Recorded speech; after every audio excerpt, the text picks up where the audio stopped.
you started off with a 2-inch lift. And then you bought these big tires. What size are these tires? 35 1250s. And they rubbed. They rubbed. So you end up buying a what? It's a Trail Boss 4-inch lift, but it would be the equivalent of a 6-inch lift for a regular Silverado. From Rough Country. Rough Country. Okay, for starters, he was able to use the same struts, but put this massive ass. How big is that? 4 inches? I think it's a 4-inch spacer, because the Trail Boss comes with a 2-inch lifted spacer or lifted strut kit. So there's 6 inches just in the strut and that spacer. And down here at the bottom, Maybe. yeah, underneath the strut itself, you have a choice of what? 1.5. It's for the lifts, it's a 1.5 inch, 2-inch, or a 3-inch block.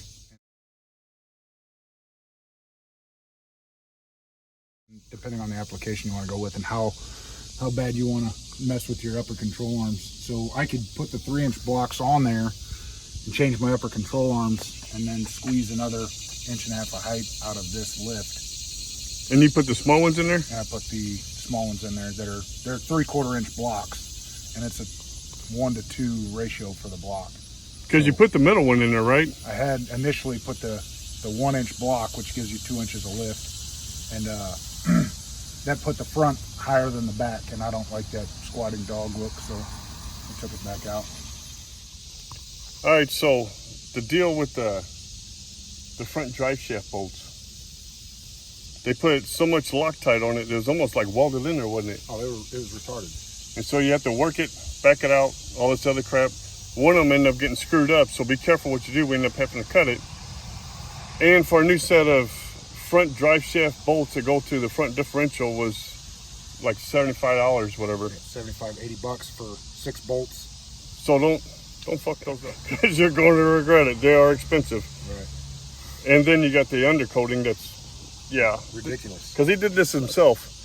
We couldn't finish it because of the fact that, well, all the parts weren't there. The thing out of the whole thing is do the full inventory on the boxes before you start taking anything apart. If I'd have done that, it would have saved us time. I wouldn't have started the lift. So the part that you're cutting it's this cross member right here. You'll see it in the directions, but you've got to cut 2 inches and some change off.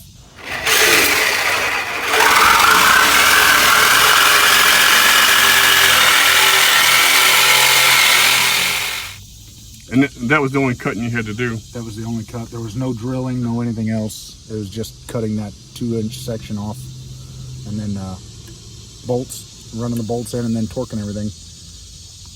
It's pretty easy. If you're mechanically inclined, you can save about $1,000. The direction shows you step by step by step by step what to do. So to take a 3-hour video, right. You know, you just look at the directions, and as long as you can see them and make out what it is, they do it in black and white, and they should put it in color. The cheap asses. It's 2021. We got colored ink nowadays, don't we? Yeah, at least for the last year or two. So if you look here, these blocks from Rough Country, the bolts in front and the back, those are additional U-bolts for axle wrap prevention, but they stiffen up your ride. So Which ones are that? I took them out. You see it in the camera? Oh, down here? Yeah, right here. Here? Yep. Okay. So they stiffened up the ride, so I took them back out to see if that would go back to a stock ride quality, and it does. So I'll show you, but these blocks are freaking massive. And of course, it came with what? The new U-bolts, the blocks, the shocks. yeah, And is it pretty much it back here, ain't it? and the brackets for all the brake cables in the center, like the center diff. Up here? Yeah. So all this here, all these brackets Yep, so came with it. Well, that makes it nice. Looks good, don't it? And you also have this brake line bracket up here on the frame.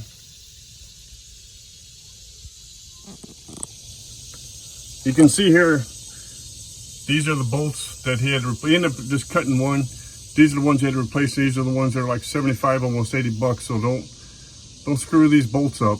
And they're pretty damn tight, because you have to drop the differential to do this. Because here's the other part of the lowering or raising of the suspension. You can see this part right here is the part that he had to cut off. The 2 3/4 inch is stuck out this way some. And then once he was done, he painted it all up and keep it from rusting. That was the only part he had to cut. I mean, there's not a lot of hard stuff to it. Not really anything took 2 people. I'm kind of a bigger guy, so the front differential, if you set it on the ground all the way, that would be the 2-person deal for somebody else, but I was able to get it. So. It still didn't really weigh that much, did it? No, it's just a little awkward to try to hold it up and run a bolt. So other than that, everything else was absolutely easy, cut and dry stuff. So I guess until next time, we'll see what kind of steps it gets. There'll be another video on that and see how they look. Smash that subscribe button. Yeah, we need to at least give me a comment. Just tell us what you think of the truck. It still looks awesome. Sorry. It's a good looking truck. It really is. We need a supercharger for this one. Yeah. If somebody's got one, they'd be willing to donate for the cause. That'd be great. There you go. All right. Until next time, have a nice day, and we'll see you.